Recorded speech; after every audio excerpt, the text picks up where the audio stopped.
Hi, I'm your host, Larissa Worstiak. Through this podcast, I aim to empower and inspire jewelry entrepreneurs and professionals so they can thrive while adding more beauty to the world. I'm passionate about digital marketing for jewelry brands, and I'm excited to share my passion with you. As we all know, jewelry is joy, and I'll gladly seize any opportunity to talk about it. This is episode 170, and today I'm going to be sharing 5 reasons why your jewelry marketing data may be incorrect or even steering you in the wrong direction. Listen in to find out how you can really make your data work for you. But before we get to the solid gold of this episode, I'd like to take a moment to remind you that this podcast has both an audio and video component. So you can either listen on your favorite podcast platform or watch on YouTube by searching Joy Joya. I love creating this content as my act of service to you, my awesome listeners, and you can support the podcast for free by taking the time not only to subscribe, but also to leave a rating and review on iTunes so other jewelry dreamers can find it too. If you listen to episode 165 of this podcast with my guest Liz Kantner, you know that we recently opened registration for our collaborative 6-part webinar series called Success with Jewelry. Enrollment is still open for a few more days as of this episode going live. Do you want all the details? Visit successwithjewelry.com or follow on Instagram at successwithjewelry. Can't wait to see you at the webinar. In this segment of the podcast, I give out my Sparkle Award for the week. During this segment, I highlight a jewelry brand that's impressing me with their marketing. The Sparkle Award is also interactive, so you can visit sparkleaward.com to nominate a jewelry brand that's inspiring you these days, and I might feature your submission on a future podcast episode. This week, I'm spotlighting Tiffany & Company, which, according to an article from Hypebeast, recently announced that it will be upgrading their classic Robin's Egg Blue ring box. Catering to today's consumers' preference for personalization, they will be offering a box customization service very soon. Actually, I think right when this episode drops, it will just have gone live. With this new service, a customer can request an etched message in either silver, gold, or as an embossed engraving on the box. I really like this, and I'm highlighting it because I think it's a good reminder that the personalization trend in jewelry is, number one, real, and number two, it extends beyond just jewelry itself. Customers don't only want to be personalizing their looks, but they also want to be able to personalize the entire experience, especially when their purchase relates to a special milestone or special occasion, like in this case, gifting a Tiffany engagement ring or other important gift. As I mentioned, you can visit sparkleaward.com to nominate a jewelry brand that's inspiring you these days. Let's discuss some recent news related to jewelry or marketing. Each week, I share my thoughts about 3 relevant articles, and you can get those links by visiting joyjoya.com/sign up. Once you're on the VIP list, you'll receive our weekly digest filled with new episode announcements. So number 1, this comes from the official Google blog, and they did a blog post called The Fashion Trends That Are Warming Up for Spring. So obviously, Google being a search engine and having all the data about what people are searching for, specifically on Google Shopping. So Google shared what in this season are people looking for on Google Shopping so that you can take that information and potentially adjust your content, your digital marketing strategy this season and next season, and maybe even your merchandising strategy. So these are some interesting fashion trends and queries from Google Shopping lately. Number 1, the decades fashion trend. So one quote from this article: the most searched fashion trends over the past 30 days in the US are 80s fashion, followed by 90s fashion, Y2K fashion, 2000s fashion, and 70s fashion. So people are really interested in throwing back their style and looking to see how they can be inspired by the fashion of previous decades. Number 2, something I like, and if you're watching this on YouTube, you can see my shirt, Florals. I am a fiend for florals, so I'm excited to see it as a trend in Google Shopping. That's floral patterned clothing, accessories, and nail designs, which are all trending. Things like sunflower bathing suit, floral handbag, both have been top Google searches, along with nail art search trend with phrases like sunflower, daisy, summer, and spring. And then finally, very trending color this season, the color green. Not only is it springy, but lime green is definitely like a color trend for this season. According to this article, it was the most searched for nail polish color. Maybe not my preference, but I can see why people like it. And then the second most popular color in searches was black. So maybe you can adjust your merchandising strategy based on these insights. The next article comes from the official Klaviyo blog. Sit tight. If you want to know how to make your subject lines better, this is a very comprehensive article. It's called The Ultimate Guide to Compelling Email Subject Lines, Data-Driven Best Practices, and 21 Examples. I'm going to try to run through some of the highlights because there's a lot of really great information here. I encourage you to check it out yourself. So I will tell you how to improve your subject lines. One, you really want to be paying attention to length. And this is something I talk about all the time, especially since more people are opening and reading emails on their mobile devices. So subject lines get cut off on those mobile devices. Subject lines should be a teaser, enticing your readers to open the email and read more. Shorter subject lines often tend to perform better, so most screens only display 30 to 40 characters in a subject line. Klaviyo answers the question, should your subject line be in all caps?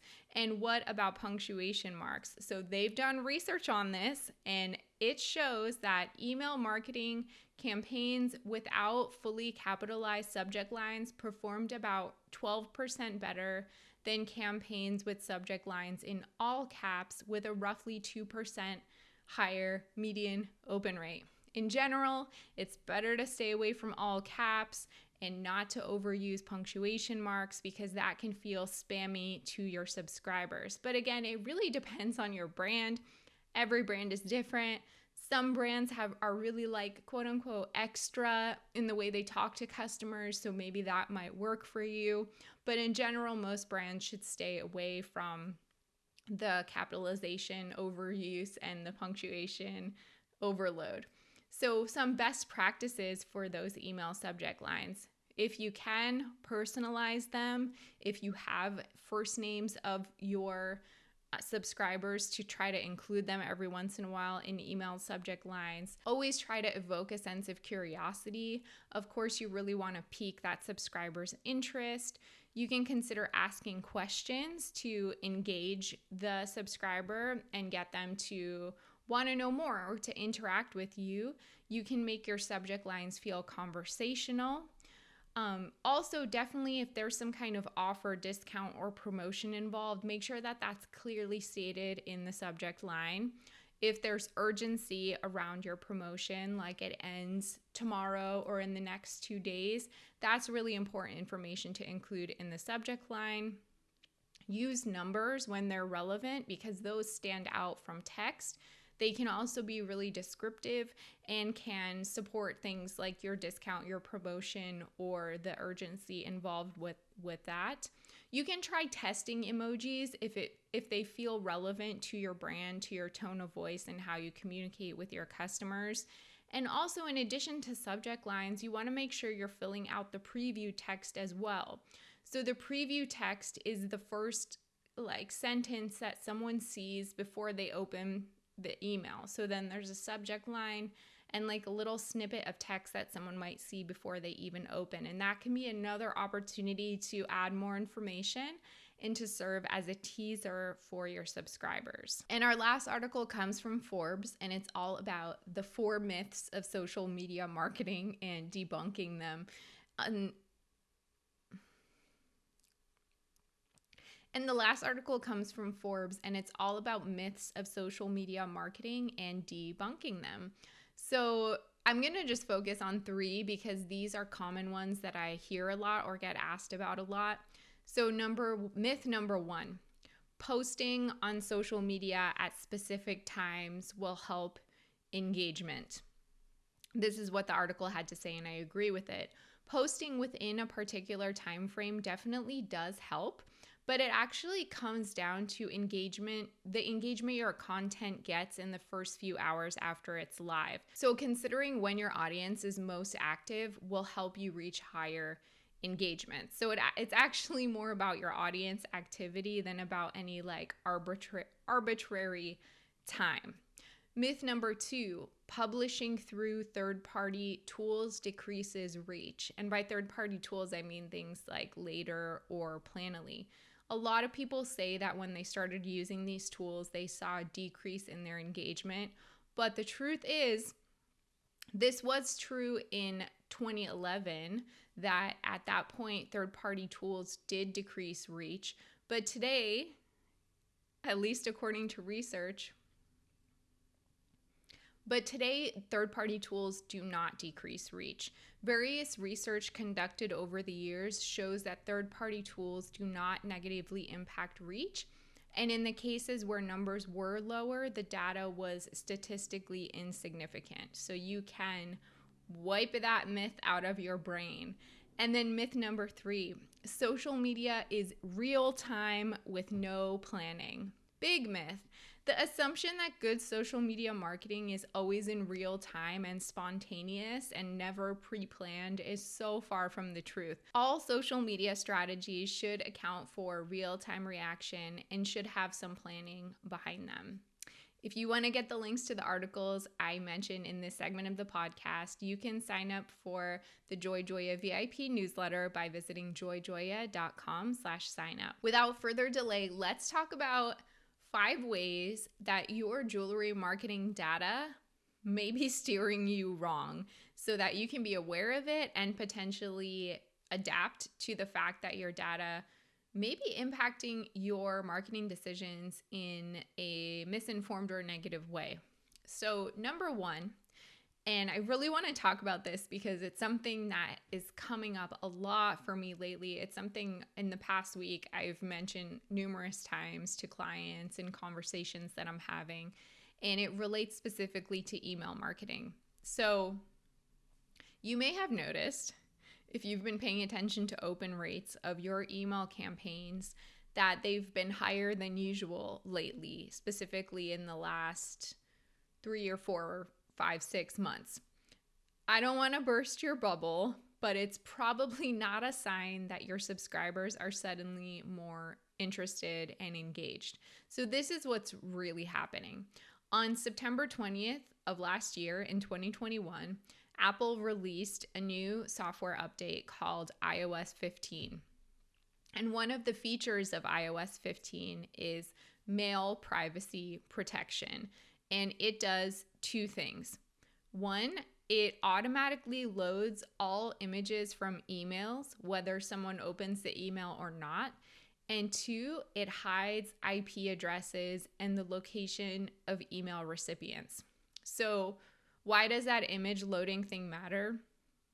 The way that most email service providers, or the way that activity of email opening is tracked, is there's this little tracking pixel in an email that's actually an embedded image that we can't see, but it's there. So that when someone opens an email, that image registers as being loaded. This is getting really technical, and I don't even fully understand the technology behind it.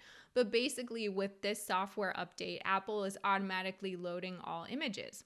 And what that means is that for people on your subscriber list who view your emails or get your emails on an Apple device and they're actively using their email, your campaign is going to be tracked as opened, whether that person opened it or not. And you're not going to have any tracking information if that person is using an Apple device with the iOS 15 updates.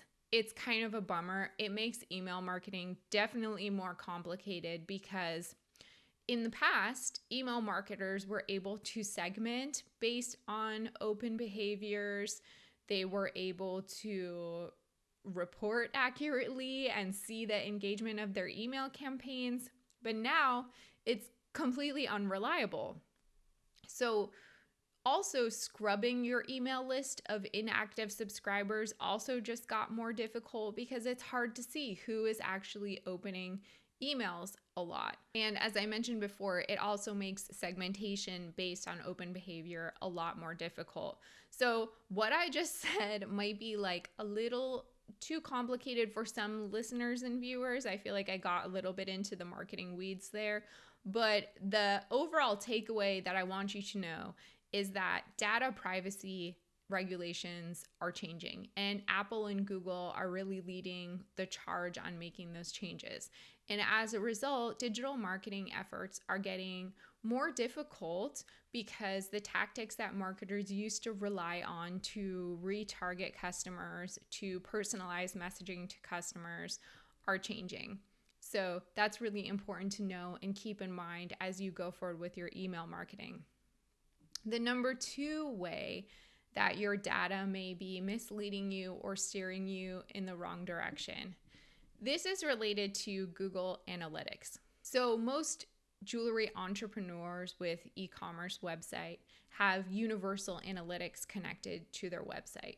Some may work with someone who manages their website or a marketing partner who advise them that they should upgrade to Google Analytics 4, which is the next version of Google Analytics. So this point that I'm going to make is not necessarily about having wrong or bad data, but it's more about potentially getting left in the dust and being outdated in your approach to measuring data.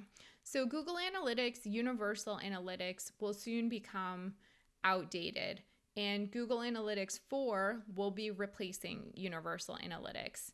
And in fact, on July 1st of next year, 2023, the standard Universal Analytics will no longer be processing data. So you'll still be able to see your maybe current reports for a period of time, but then the new data will start to flow into this upgraded version of Google Analytics, which Google is releasing because they think that it's going to more accurately report on kind of the new way that people interact with websites and apps. So the reporting interface is going to be different. I'm sorry to say, if you just recently got used to the current Google Analytics, you're basically going to have to learn a whole new reporting interface. And also the measurement model for data is going to be different. So instead of it being based on sessions and page views of a website, it's going to be based on what Google is calling events and parameters. Overall, this is like a pretty complex thing to explain. Again, I'm sorry if you just started getting used to Google Analytics Universal, which is kind of complex in itself. But if you do want to get ahead of the curve, you have a little bit over more than a year to do that, to kind of understand Google Analytics 4. And I do have to say, YouTube has some really amazing tutorials that really go through Google Analytics 4 in depth. And it's something that you can transition over to now while still maintaining the old version of Google Analytics. So you can take that baby step to make the transition without fully just jumping into the deep end. So really important to be aware of in terms of where marketing and reporting for marketing data is headed in the near future. Number 3 way that your jewelry marketing data may be steering you wrong. It's actually that you may be paying attention to the wrong data. There are so many things you can track when it comes to marketing. In fact, I find many times it can just be, as I like to say, TMI, way too much information. If you tried to track every metric related to marketing in your business, you would drive yourself completely crazy because you would be overwhelmed with numbers and information and not have a clue about how to really utilize it and make that data work for you. So when it comes to data, you really have to know your business and marketing goals. Is it that you want to increase your e-commerce revenue? Is it that you wish you could increase your average order value? Do you want to be selling more products per transaction? Whatever it may be, a specific goal, and also set a measurable amount to that goal. So don't just say, for example, that you want to increase your e-commerce revenue. Say that you want to increase it by 15% or whatever number makes sense and feels relevant and realistic. Then once you know the specific goals that you have, you can kind of look at what is possible to leverage in your business. Like, what levers can you be pulling? What changes can you be making, even if they're very small, to move you toward that goal? And then the data relevant to those levers that you're pulling are the things that you're going to want to be tracking only to ensure that you're on the right track to meeting your goals. You almost have to put blinders on and only pay attention to those things that are going to matter to make sure that you can get from point A to point B. The other data might make you feel good. It might be as what we call like vanity metrics, but if it's not helping you achieve your goals, then it's not really relevant. If you've talked to me lately, you've likely heard me use the doctor's visit metaphor to describe what I mean by this. I've been using this metaphor a lot lately. So, for example, you go to a doctor with fatigue, let's say, and the doctor is most likely not going to take an x-ray of your foot, okay, if you have fatigue. The doctor is going to figure out what are the things that they need to measure to see why you're fatigued and how you can stop being fatigued. So you'd probably get your vitals checked. You'd probably get some blood work for maybe like your vitamin D and iron levels. And then from there, the doctor would be able to decide how to advise and treat you. But knowing that the cost of healthcare is so high, the doctor is not just going to randomly order everything to get every kind of number and metric about you under the sun. It's really going to be focused on what are the things we need to know to figure out why you have fatigue and how we can start making you feel more energetic again. It's the same thing with your business. You figure out what the problem is. Then in order to diagnose it, you have to focus on the tests or the data or the information that's going to help you understand this really isolated thing so that you can grow and be better. The number 4 way that your jewelry marketing data may be misleading you or failing you. You may be looking at your marketing data from a bunch of different sources. Actually, you probably are, but not keeping a marketing dashboard with your measures of health all in one consolidated place. So typically today, the average small business owner is going to have data in their email marketing platform. They're going to have data on Instagram, on Facebook. They're going to have their Google Analytics data. Maybe they have their sales data in like a POS system or somewhere else. Maybe they have data related to like direct mail campaigns if they do anything like that. There's going to be all these different sources of data. But in order to really make it work for you, as I mentioned in the last point, you have to kind of keep it in one consolidated place. So once you decide on those measures that are the most relevant for you now and the most relevant to help you reach your goals, they should be in one central dashboard. This could be something you can easily create in Excel, which could just be like columns and rows that on a monthly basis measure change month over month, change year over year. You can decide on the time period, but it pulls together all of these things, your email marketing, your social media marketing, your Google Analytics, and lets you see it in one unified place. There are also some different tools available out there in the world. If you search for like a marketing dashboard, it's a paid service where you sync up, like say your MailChimp and whatever your social media and your Google Analytics, and it automatically pulls all of these things for you. But if you are a small business owner, something like that isn't necessary. It could be a manual thing that you update every month on the last day of the month, just to make sure that you're looking at all of this stuff as a whole and seeing how it all works together, so you're not focused on all of these like siloed efforts and losing track of the big picture digital marketing strategy. And then the number 5 way that your jewelry marketing data may be misleading you is that you have to remember that at the end of the day, as powerful as data is, and as much as we live in a big data world, data is just data.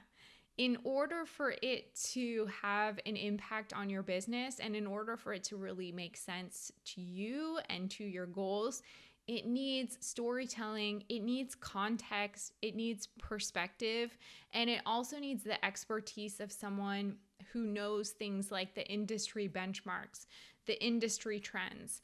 Because you can look at numbers all day long. You can even see the change, the percentage change in numbers. You can be tracking the numbers. You can have your marketing dashboard. But if you don't really understand how that fits into the big picture of the world, how the market is impacting things, how consumer behavior is impacting things, how industry trends are impacting things, whatever that may be, it's not really going to mean anything. I mean, you'll have all this amazing data, and then how are you supposed to interpret it? What stories can you tell about it? How can you present that to your team members, to freelancers who work with you? How can you make decisions based on that? So you really want to be able to not only know which numbers are valuable to you, but also to be able to look at them in the context of the bigger world. And that, I admit, can be very difficult to do if you don't work with this kind of data on a daily basis. But in this case, if I would recommend a marketing partner for anything, I think really working with someone who can kind of look at your data with you and helping you understand not only what it means now, but what it means for your future, and how you can kind of pull different levers in your business to really achieve your goals. So that's all I have to say about data for today. What did you think? You can always email me, Larissa, that's LARYSSA @joyjoya.com. If you love this podcast, please share it with a friend who'd appreciate it. And don't forget to subscribe, as well as leave a rating and review on iTunes. To purchase a signed copy of my book, Jewelry Marketing Joy, visit joyjoya.com/book for more information.